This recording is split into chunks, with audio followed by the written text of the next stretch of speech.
If you like this episode, please subscribe, share with others, rate and review so we can continue to bring you great programming. This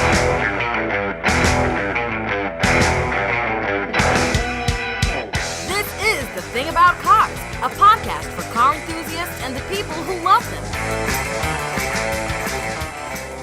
Hello, I am Mickey Desai, one of your hosts for today's episode of The Thing About Cars. Around the table today, we have, all the way from the Netherlands, Misty. How are you, Misty?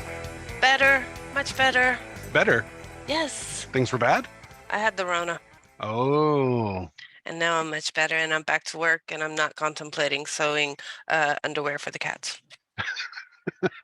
I didn't know that coronavirus did that. No, I was bored. It was a legitimate threat. Well, I'm glad the cats appreciate this. I mean, I'm sure the cats appreciate this. They do. Yes. They do. All the way from Beaufort, Georgia, I think. Ben, are you in Beaufort? Not technically. I'm actually in unincorporated Gwinnett County, but I'm right next to Beaufort. Got it. If we send something to unincorporated Georgia, will you get it? Probably not. That's where all my checks have been going. Just send it to Ben, unincorporated Georgia. That's the address. That's it. That's just it. Well, my postal address is Lawrenceville. So we'll call it Lawrenceville. Yeah. Tim, I should know the answer to this, but where are you? I'm right next to Breathing Hard, Georgia. You're next to what? Breathing Hard, Georgia. I'm actually in Cumming, Georgia. I was about to say you're up there in Winder. You're up there in you're over that way. I know where that is. It's just a shame that Cumming, Georgia, isn't in Butts County. Yeah. Oh my. Okay. So it's gonna be this kind of show. And go there. Dave wasn't me. Right. Dave is ensconced safely somewhere well within the perimeter of Atlanta. How are you, Dave? I'm doing well. I'm feeling actually random and slightly improvisational today. That's fantastic. It's going to be a good show. I have a tiny little thing to get into before, or rather, just after our moment of automotive trivia here. This one comes from our trivia czar, Tim, who may or may not remember this question. The question is, what was the last vehicle offered with a column-mounted 3-speed manual transmission, aka 3 on the tree? Have we done this one? Yep. We have, yeah. Yep. I think we have. Have we done this one? Have we done, what was the last vehicle offered with front vent windows? No. No. Okay, so the question is exactly that. What was the last vehicle offered with front vent windows? Was it the 1996 Chevrolet G Classic van, the 1996 Ford Bronco, the 1996 Ford F-150, or the 1996 Dodge Ram? You got that? Shall I read them again? Yeah.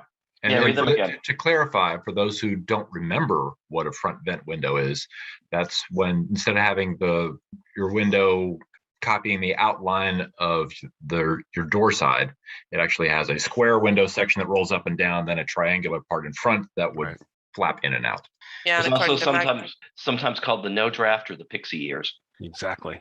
Not if you ask my grandfather, because that was the one that you used when it was pouring down rain and you needed to flick your cigarette out the window. Right. Yes. This is do you know? Yeah, that's the ash flicker. Yes. The ash flicker. All right. So again, the choices now are. I'm trying to remember when my mama bought her Dodge. Is it a 96 Dodge Ram? Is it a 96 Ford F-150, a 96 Ford Bronco, or a Chevrolet Classic G Classic van from 96? All of them in the 96 timeframe. We'll answer that question at the end of the show. But I have this thing bookmarked here. If I can find it again, here it goes. It's about defensive driving, and the statement that I want us to either agree with or take apart is: defensive driving can be summarized in 2 principles: be predictable and assume others will be unpredictable. Is that a fair assessment of how to go about doing defensive driving? I think so. Yeah, that can leave you in a permanent state of panic, which is defensive driving. Yes. Yes. Permanent state of panic. Be predictable and assume others will be unpredictable. I think that's accurate. I would use other adjectives than unpredictable, but I think philosophically it sounds. Yeah, I think it's the most politically correct. Regardless of whether the first part is true, I think as anyone operating a motor vehicle, the second part is just, that's even more true than Newton's third law. Right. And is there an actual brain behind the wheel? Probably not. And years ago when I was doing stand-up, I had the opportunity to open up for Rich Miller and got some advice from him afterwards. And one of the best pieces of advice he ever gave me as a comedian is you never go wrong underestimating the intelligence of your audience. Underestimating. Underestimating. And that is applied to so many other parts of life, including just, getting out of the driveway in the morning. I'm laughing on the one hand, but I'm also crying. I don't want to underestimate anybody's intelligence. I want to, right? You just totally cut out there, Mickey. Yes. You turned yourself off for a second. Yes. I want to raise the bar is what I'm trying to do. But you have to raise the bar in small increments. Sure. Otherwise, you're going to be dabbling in eugenics. And that is the second time that's come up for me today. All right, that's kind of weird. Right. And which then leads us to yet another reason that I'm not a Ford fan. Yes, that's right. If you're not aware of my grudge against Henry Ford, I just don't know what to tell you. I mean, I've been holding it for at least 30 years. So, this is I'm invested in this grudge. He's been dead for 80. So I don't care. I don't care. But, there's just, certain things that you just, Right. standards, and every once in a while, as we all know, my husband's like, oh, I'm getting a new lease car. He's like, what if I come home with a Ford? I said, the divorce papers will be waiting for you at the door. I'm serious about this. There's just, there's certain things. Misty, what happens if I come home with a convertible Mustang with the Coyote engine in it? No. You're not going to be mad at me? I don't care. It's a Ford. But I'm not married to you, Mickey, so it doesn't, it doesn't actually affect my life that much. I mean, my opinion of you will probably decrease, because I'm like, if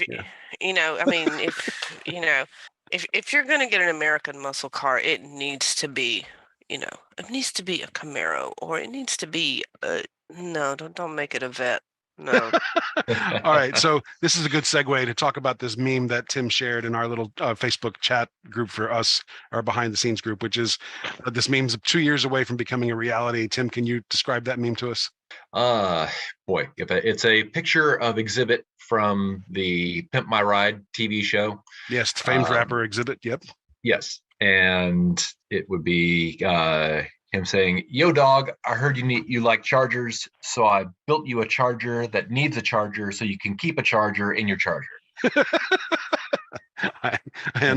And this piggybacks the news that Dodge has said that they're soon going to stop producing the Charger and the Challenger as internal gas combustion vehicles, that everything's going to go electric for them probably in 2023 or 2024. Isn't that right? Right. Yeah. The last gasoline-powered Charger will roll off the line in December of 23, and then which hurts me in ways that I wasn't expecting.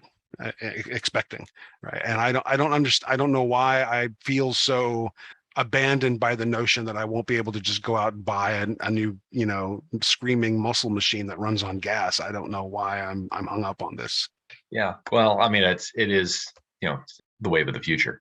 Well, and it is the wave of the future. There's simply no avoiding it. But as I search for a new car, which I will probably make a purchase in the next year, do I go ahead and go electric, or should I go ahead and splurge and get the Hellcat or a Charger with a Scat Pack in it or something, and really enjoy myself? Or do I stick with practicality and get the next Mazda CX-50 or a Kia Telluride? Those are now the questions, right? So yeah, I can't answer that for you. One of the questions with the Charger and the Challenger going to electric that occurs to me, starting in I joined the show during the pandemic, and starting in the pandemic, we had a disproportionate amount of road rage and street racing and, donuts in intersections, so forth. And disproportionately, the cars involved were Challengers or Chargers. So I am wondering if the transition from internal combustion to EV Challengers and Chargers will de facto discharge the asshole quotient on the roads in the city of Atlanta. I like to use the term discharge. Thank you. Yeah. I mean, it hasn't worked for Audi, and it hasn't worked for BMW, so at least not ever here in Europe. So or Mercedes. So I'm not holding my breath. It Mhm. Well, I think it may pause it for a moment, but that won't be permanent because once the knuckleheads figure out the amount of just astounding acceleration you can get from an EV. True. Well, I'm Right. reminded of the Jeff Goldblum quote where he says, "Assholes, find a way." Yeah. Yeah.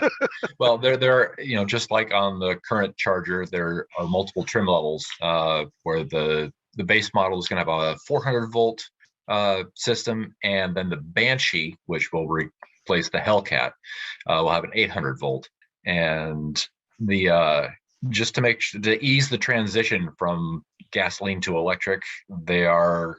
I can't remember if it's both of the models or just the Banshee, will actually have an 8-speed transmission so that you can still feel the shifts, even though electric motors don't really care what RPM they're running at. Right. Yeah. And also they're going to have a sound system to replace the exhaust system. I was See, wondering when we were this- going to get to that. That See? boggles my Yeah. mind. Yeah. well, no, I mean, I have to say, it's already here on Italian electric scooters. You can get like an MP3 player. And, I've said this before. I don't care what powers the thing. I just want to hear, if you take away Emma Peel's auto from my MX-5, Hmm. it makes it not worth it. What is it? The BMW, the i8 or something? That really sexy sports car. It is gorgeous. I mean, it's, you see it coming up, in your rearview mirror, and you're like, oh man, that's so pretty. And then it goes by you and it's like zero. And I'm like, oh, okay, yeah, well, there went my lady boner. But what, Gone. what's Because it Yeah. sounds like a mosquito. what's Mhm. been shown by Dodge just this week, this has been taking the social medias by storm, is this electric Charger concept vehicle. It's a 2-door. It looks fantastic, but it has this fake engine noise. And it sounds Right. really cheesy. And this brings two things to my mind. One, the sound it makes reminds me of The Wraith. I don't know if any of you remember this. This is a Oh, yes. 1980s movie that also featured by chance a Dodge concept vehicle A as Vector, the star of yeah. the show. Yeah. No, it was the Dodge Wraith concept. It was a concept Mhm. car that and it had fake weird noises in the movie and all that. And so the fake engine noise on the EV Charger concept made me think of that right away.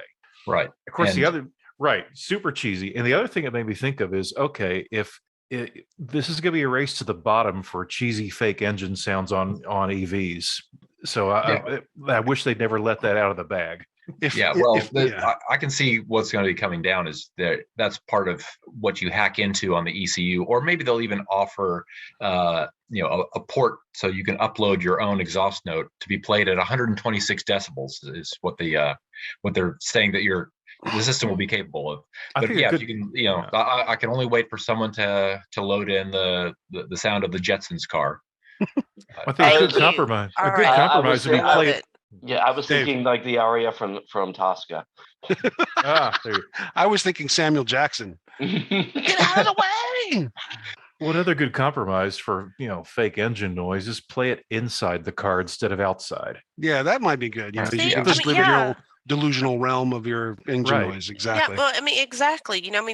That's how I hear my car. And Yeah. but on the other hand, I also do like the idea of playing it externally because I know one of the things my neighbor used to be with the local animal ambulance,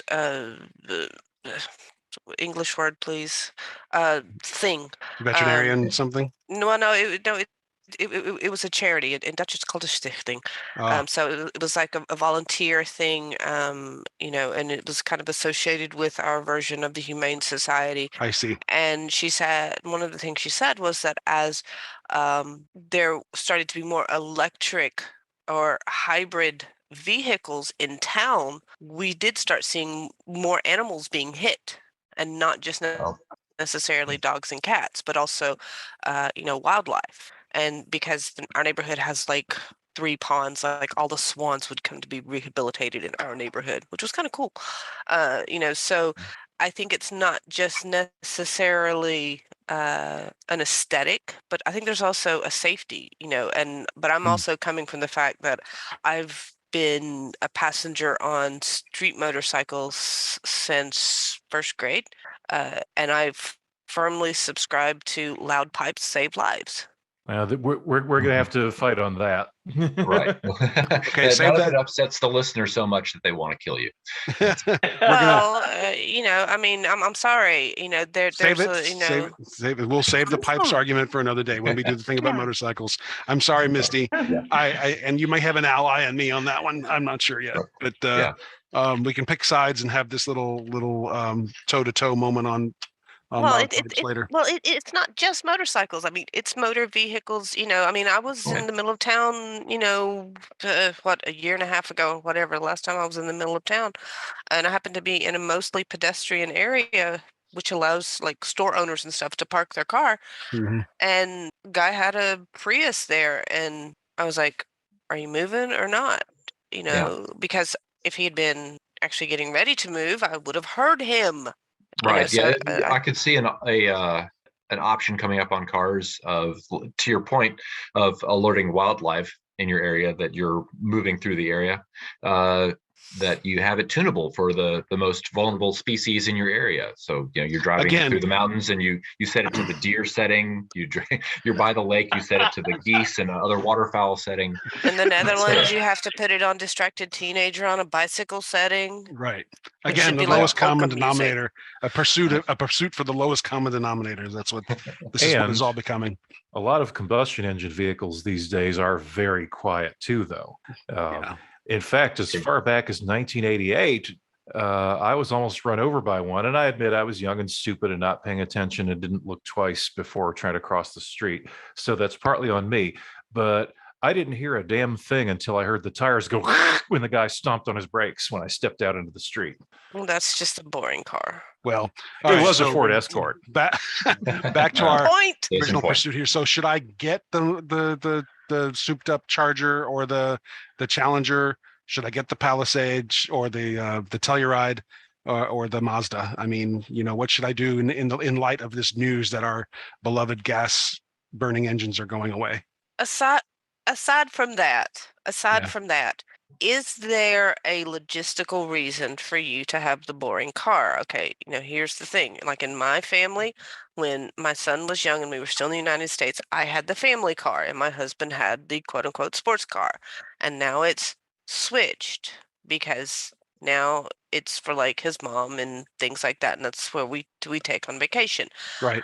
Why are you denying yourself fun? Is there a logistical reason for this? Is there small people or elderly people that you need to cart around that your vehicle would be the only vehicle to do this in? Is your vehicle the only vehicle capable of doing an EK run?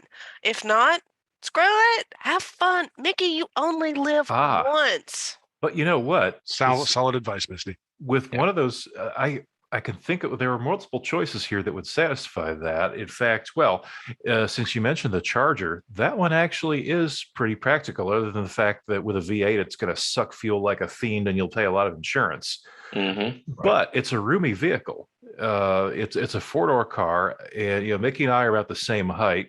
Not the same width, but we are about the same height. And I'm very comfortable in a Charger. It's a good, tall, big person car. It's got a rear seat you can put grandma in. The boot on the sucker is huge. You can carry stuff in it. Well, it's me and the wife and eventually maybe some pets, but that's it. And yeah. I personally so what is stopping you? There's the on the one shoulder, there's Misty saying, have fun, you only live once. And on the other one is, think about the cost of an oil change every 3,000 miles and stuff like that. And tires will be expensive too. Exactly. Because they're a big size. On the other hand, think about what actually extends your brand. When I drove sport cars for most of my life, and when I bought the Wrangler, lots of people said, I just don't see you driving a Wrangler. When Gary bought his pickup truck, lots of people said, I don't see you driving a pickup truck. What gives you some interesting brand extension? Can you see yourself in a big 10-gallon Stetson hat getting out of a Telluride? I think it's kind of a fun image for you. I'm working on this. Hang on. I'm working on the yes. But It's the new Mickey Desai. This is the Mickey Desai. Yeah, But- and this time, as opposed to the drag Mickey Desai, we talked about in an earlier show that I've just gotten over therapy for. sorry about that, man. Thanks. Oh. Thank goodness that was a non-starter. So many sequins. Yeah. So, but I mean, seriously, if there aren't, yeah, sure, you can play it safe. And there's plenty of ways to play it safe. Mm-hmm. But when, towards the end of, when it comes time to shuffle off this mortal coil, are you literally going to sit there and go, my God, I wish I had bought a more responsible car? Probably not. I just had one more Civic. That's a good point. So I will add bought that one last Accord. I will add these souped up versions to my list. And I mean, life is too short to drive a Ford. I will agree. I hear that logic loud Or and a clear, boring Misty. car. Thank you for the reminder. I really appreciate that. So On Yeah. behalf of the Thing About Cars legal department, we like to express to Ford that Missy's opinions represent herself and not necessarily the opinions of the Thing About Cars LLC, PC, MBA Incorporated. well, A if big Ford wants BMF to, besides. if Ford wants to come and defend themselves, we would certainly welcome Ford at the table. That's for sure. So glad this is have you ever noticed we this only is an invite audio version. Have you ever noticed we only invite people on the show after we've offended them? Yeah, you suck. Come join us. Yes, and defend yourself. Yes. Yeah, and then now it's time to defend yourself. Yeah, Right. I mean, no, I mean, but seriously. this is pretty much the Republican Party recruiting strategy for candidates. You're not wrong, man. That's why you're my favorite, Dave. That's fantastic. Oh my God. We just probably pissed off half of our listeners with that too. So If you're a pissed off Republican, join the show. Right. That's our Okay. strategy. So Yeah. the time is running short. Do we have time to really quickly? I guess we can't really cover what's happening in the 2023 market yet, can we? New models are coming out, and Well, I have a real quick question I want to Yeah. ask Ben, because Mickey, you were saying you feel kind of like almost betrayed by Dodge for going electric. a little bit, yeah. Ben, did you feel Yeah. the same way with Lotus? Not really, because petroleum and internal combustion is going to become less and less practical in the future. We, regardless of how much fun we want to have, we do all have to take care of our planet. And if you can still have fun while not polluting, that's great. And so Lotus have embraced it. I'm, not real hot about one of their new models because they've decided to build an SUV. But Yeah, I'm and right cash there cow. with you. I'm right but there no, with you. the electric sports car platforms that are coming, I think, are going to be really exciting. Right. Yeah. I mean, I think Mazda said they're coming out with the electric MX-5 in like yeah. 2025. And Hmm. I'm like, yes, then it's about time for a new car because this thing will be almost 10 years old. And there's also a guy I follow on one of my Lotus forums, a fellow in England who has a 1966 or 7 Elan. This is the same model Emma Peel drove, that he has converted to electric. This guy's an electrical engineer, so he's done it all very nicely. He charges it off his rooftop solar at home, and he's done such an outstanding job with it that nobody should. Or I put it another way, this should dispel the myth that electric sports cars can't be a thing, because he kept it within the target weight of the original OEM weight of the car when it was new, and it works really, really well. He says, okay, there are a few things I'd do differently if I did it again, but it's just so fantastic. Yeah. And for those who have that great question of range anxiety, I just heard someone mention that they were at a Buc-ee's, which I think we've mentioned on the show before. Yep. Yep.